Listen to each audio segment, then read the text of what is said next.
being youth. I think that is very important going forward. And as president, as man of the year, it's an encouragement for me also to continue working hard for this country. The president spoke of his commitment to ensuring a good legacy for himself and the country, and called on all Gambians, irrespective of their political affiliations, to complement his efforts in building what he called a strong foundation of democracy. Mamadou Diallo, GRTS News. Well, over now to our end of year government sector review, and today we'll look at the Ministry of Defense, which, of course, with a committed security sector reform agenda, is one of the top priorities of the Barrow administration, with the government harnessing a comprehensive framework to transform the armed forces with support from multiple partners. DCAF has led this collaboration with other stakeholders, but authorities have also engaged a range of cooperation efforts to the UK government and Turkey, providing specialized training and capacity for Gambian troops. Now, the SSR, which was established via a legislative process, is building a viable framework to reform the military into a professional and highly productive force. Here is an exclusive report by Aissatou Keita and Sena Bujain. Are ready. Restructuring is almost completed. Repositioning is almost completed. And now the armed forces are ready to be on a very strong platform and mechanism so that we can keep a professional armed force of the Gambia. That's a forward vision in a rebranding process for a sector highly polarized on grants and operational methods. It's the existing impact of what many see as the work of the former government, which gave the military its high and low moments, leaving the force in great need of reforms. Involvement in politics, human rights violations, and extrajudicial misconduct have greatly tainted the image of the military, which is struggling to re-emerge from its dark history under the former regime. The security were used, part of them, some of their men were used to actually perpetrate some of these things. And therefore, the general perception is that people lose confidence in the secure sector. And the trust is lacking.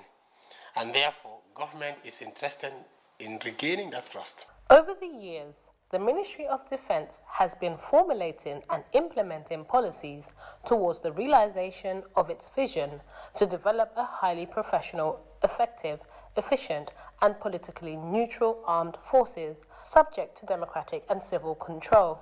Those efforts have led to the development of the first defense policy for the Gambia Armed Forces and a national security strategy.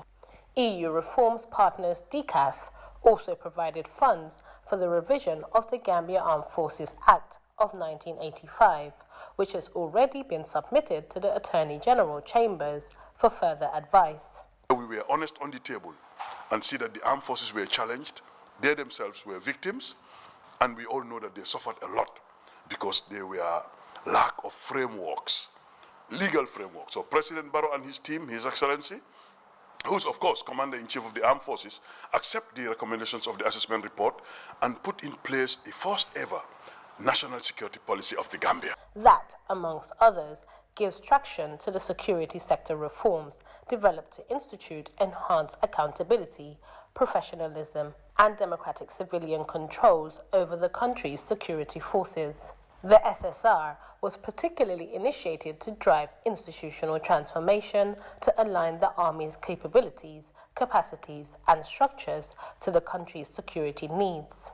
The main objective of the SSR process is to enhance civilian oversight of the security sector, as well as promote institutional transformation within the frameworks of good governance and human rights. To facilitate the success and sustainability of these reforms, the SSR Steering Committee and international partners have taken critical steps towards the SSR in the country.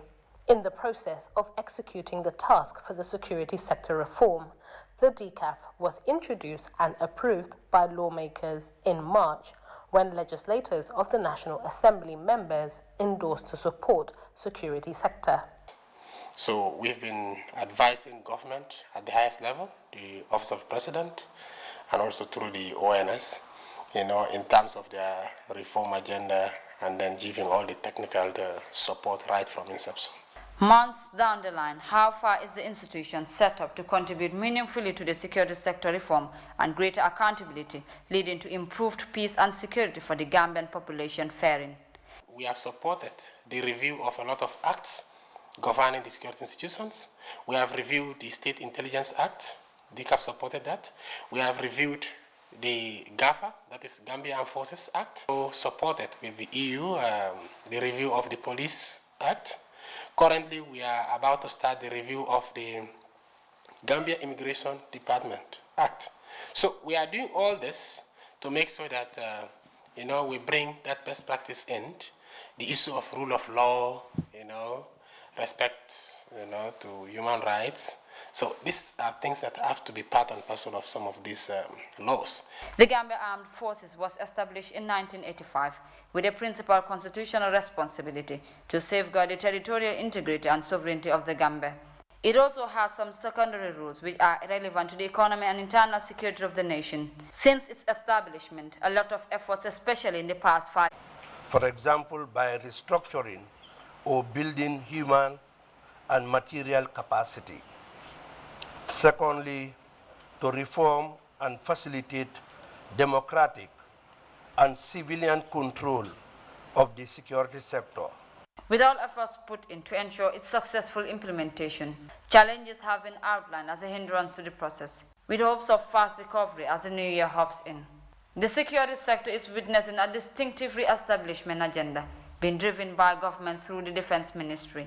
The venture could be a great step in putting the force on a high pedestal as enshrined in the Constitution, enabling renewed confidence both in the force and the citizenry. For GRTS News, this is Aissatou Keita. Well, let's now stay with our exclusive sectoral reports because the Ministry of Information and Communication. Now, key amongst the gains in 2021 is the passing into law of the Access to Information Bill, which was signed way in August by His Excellency the President Adama Barrow. In this piece, our reporter Uminjai takes a closer look at the work of the ministry, especially efforts earmarked to build a digital economy and bridge the digital gap in the economy of the Gambia.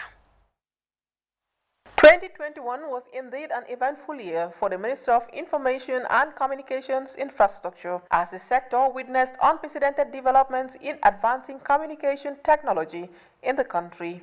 Out of all those impressive inroads, one stands out, one that has touched the life and livelihood of those who matter in information dissemination.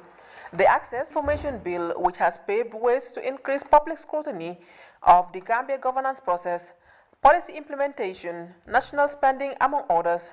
The government of the Gambia is very much on the move in terms of its ICT programs and policies, especially policy initiatives that are geared towards enhancing the overall performance, even the critical to make the Gambia a digital nation. A global pandemic, lockdowns, and a growing embrace of technology has propelled the country's ICT sector to new heights, witnessing unprecedented advances that have enhanced public access to information, alongside legislation to guarantee the process. People are actually localizing some of these things that they're developing. They're fixing issues that are directly or indirectly affecting them at the level of our social fabric. And I think that's really important, because that's really would determine the uptake of that innovation. Because if it doesn't really fit into the social fabric, people won't use that application. People won't use that device or whatever it is you've created.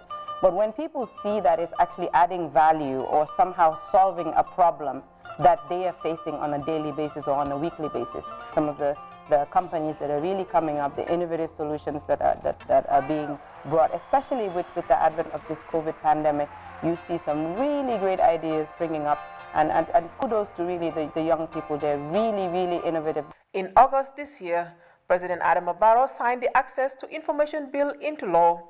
It was the very first time in the Gambia's history to legally recognize access to information as a human right.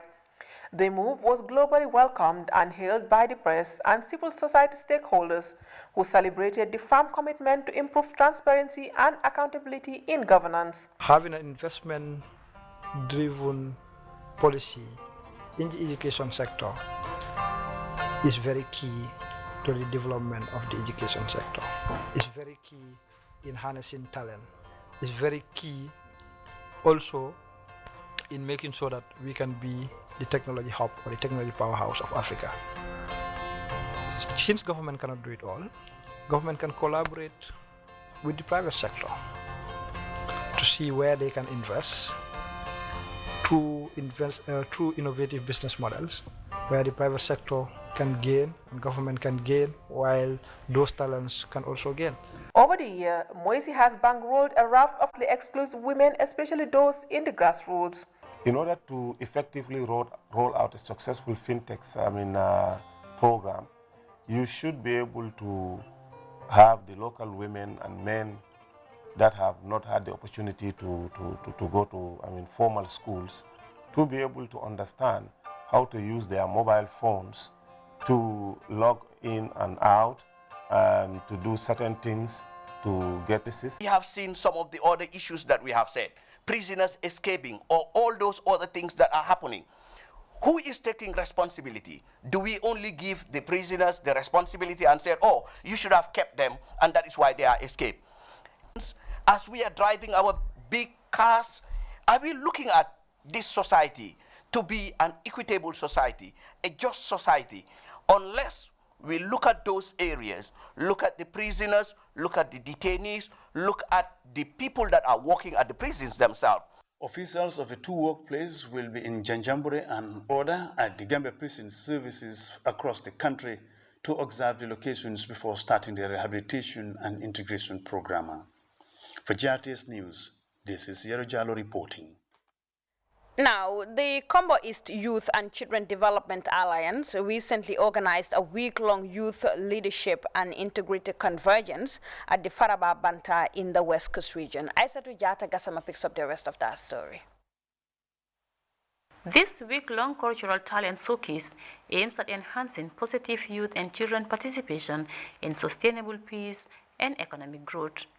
Different cultural displays showcased by the Manjago, Mandinka, Jola, Wolof and the Fulani tribes was all geared towards fighting tribal. The gathering, the chief of Combo East, Bakari Sanyang, called for unison and peaceful coexistence, as well as challenging the young people to acquire skills for self-sustenance.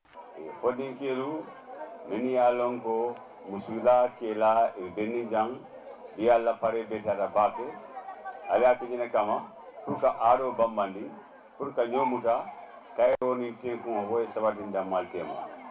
Ale tamase kende kejang, karibi foni kelu, walon soma alfati. If the statement of Fantadabo of Kombono District Girls Assembly is anything to go by, Kida support and motivates young people to venture into their desire. If we want to exempt ourselves from culture, then we are nowhere to be found. This is why it is always important to connect who you are. Your cultural heritage is something that we should all try to embrace. Culture is something that you know that when we adhere to it, we will be able to mitigate the having. Teen pregnancy is something that you know that is very rampant in our district. And we wanted to see how best we can mitigate those issues, because we cannot say we can fully eradicate it. We are human beings and we are liable to make mistakes. But the fact is we want to mitigate it to the lowest number.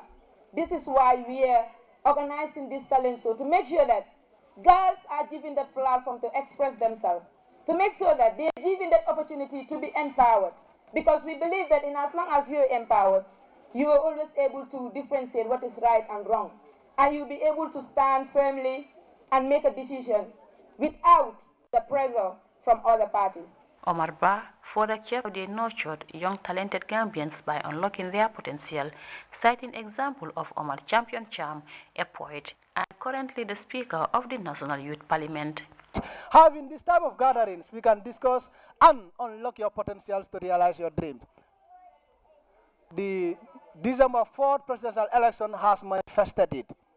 Gambia is a country that have no tribalism. And we have to champion that as young people. That's not Combo is known for its peacefulness.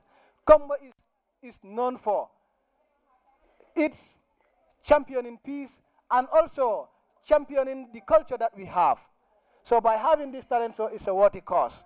Ambassador of the Association Farmer Barrow encouraged young people to fully participate in such initiatives and call on the girls especially so that they can be in decision-making processes in the near future.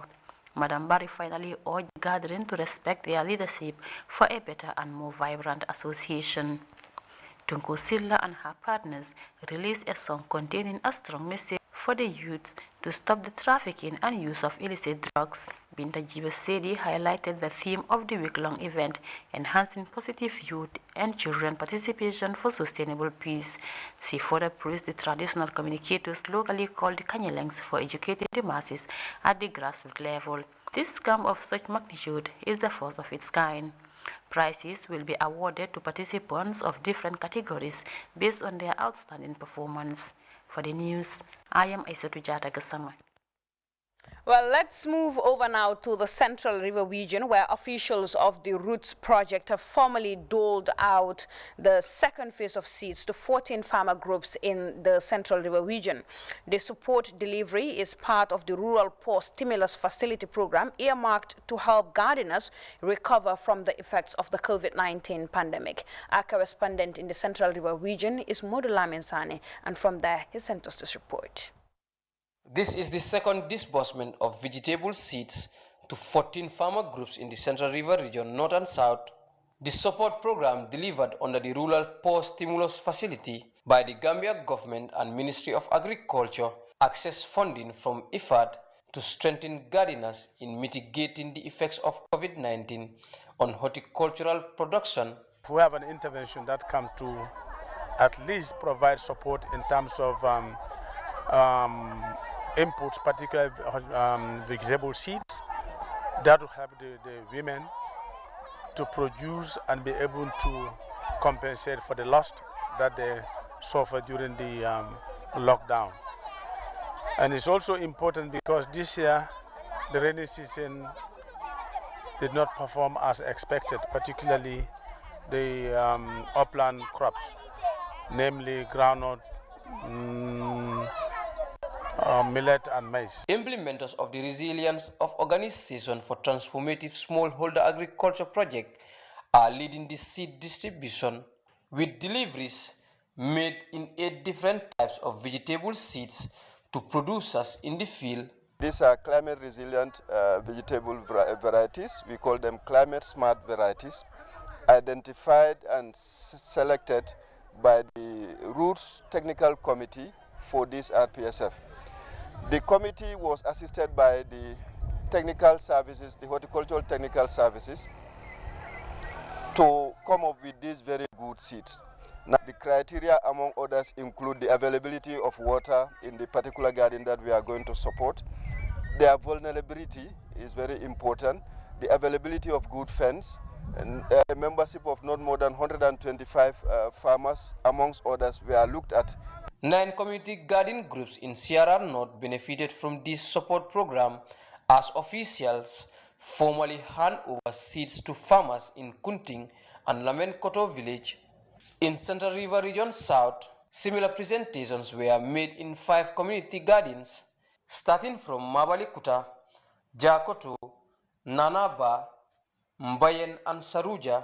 Seed is very, very expensive and is very critical in the production system. Without good seed, you cannot do very good farming. So it's very costly for the women to get seeds, especially these F1 varieties. They are very good varieties. They are climate smart varieties, and it will go a very long way of trying to alleviate those seed shortages that these women normally face. Supporting vegetable growers is important and delightful. God willing, the objective of the support will be achieved. What we need is a proper fence and water supply. This support scheme by the Roots Project seeks to increase agricultural productivity in the Gambia with renewed focus to enhancing food and nutritional security. Modul Amin Sane reporting for GRTS News from the Central River region. Well, Action Aid International, the Gambia, WANEP and other partners are conducting a nationwide caravan tour to sensitize people on post-election violence by sending peaceful, unifying messages in different places such as markets and lumos, streets and communities across the country. Well, the team paid a courtesy call to the governor of the Upper River region. Our correspondent there is Seidu Kamara, and he now reports. This nationwide caravan tour is part of activities rolled out in the Gambia, WANEP and partners as contribution towards creating peace among people in communities across the country in the post-election period. After visiting several places in the Upper River region, delegates pay a courtesy call to the governor to brief him about the caravan objectives. Speaking at the governor's Bandaba, Fode Kayi explained the aim of the sensitization, saying the initiative is meant to address post-election violence and convey a peaceful and unified message to the public. The caravan actually, through one focal points, they would select at least hotspots that we feel there are potential communities, there are potential areas that violence, or maybe there is no conducive environment for political tolerance in those communities particularly. We have another activity that we will conduct maybe early January. That's called community outreach program using traditional communicators. We will support them to at least come up with songs, peace songs, to be able to have outreach programs to different communities. We would have had, convergent, because we want to do national convergent, but that could not happen. With all stakeholders, key stakeholders, like the political parties, the IEC, the NCCE, the civil society. At least we want to have one day convergent, but that could not materialize. But we will see how do we turn that activity into doable one. The Assistant Program Officer at WANEP, Tijan Ba, acknowledged the fruitfulness of the caravan, adding that election is a cycle, and the activity will pay great dividends in promoting peace and unity among people. One of the Gambia is proud to be associated with this kind of activities.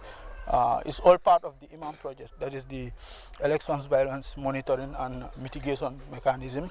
And so we have done most of the other aspects of the project. So right now we are in the mitigation, and mitigation is very important. It's a very important component of the whole project, and we are glad that organizations like Action Aid, Activista and other civil society organizations in the CSO coalitions on elections are also supporting that process. But however, peace is something that will go beyond the elections. It's pre-election, post-elections, and I think it's very important that we reach out to the communities, because at the end of the day, it's the people in the communities that really matter. The Deputy Governor of the Upper River region, S.I.J. Conte, who received the delegates on behalf of the governor, commended the caravan team for the initiative to interact with hard-to-reach communities to sensitize them on national unity and peace. This is the most effective way of communicating to the people. You can sit on the TV, do blah blah blah, and the radio stations, but coming out to meet the people in person in their communities, the message will filter down to the layman, so that they know that we, before elections or before politics, we are living together. And obviously, we are going to live together, either we like it or not, after elections. So does it worth it for us to have misunderstanding? That can happen. We can have misunderstanding, but we don't have to have conflict. We don't have to have problems, that everlasting problems that will affect our lives and the lives of our unborn children.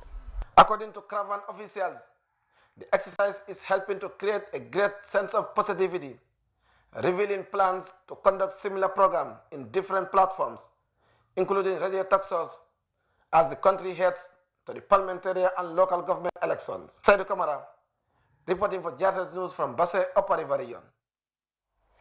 And with that report by Seydou Camara, we shift our attention to the internationals. We begin in Somalia, where international pressure is rising on the countries allied to Prime Minister Mahmoud Hussein Roble have reportedly been camping near the presidential palace. Now, following that development, the U.S. Secretary of State for African Affairs held separate talks with Prime Minister Roble and President Mahmoud Abdullahi Farmajo on the outgrowing concerns of armed clashes between their supporters. Meanwhile, the head of Somalia's army, Brigadier General Adua Rage, has continued to urge the military to stay away from the country's political development.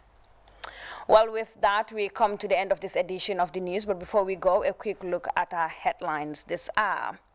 The Standard newspaper named President Adama Barrow as Gambian of the Year. And as part of our government sector review, GRTS looked at the work of the Defense Ministry with special focus on efforts to reform the military into a professional and highly productive force. In the information and communication sector, efforts are at an advanced stage in the country's ICT sector to build a digital economy and bridge the digital gap.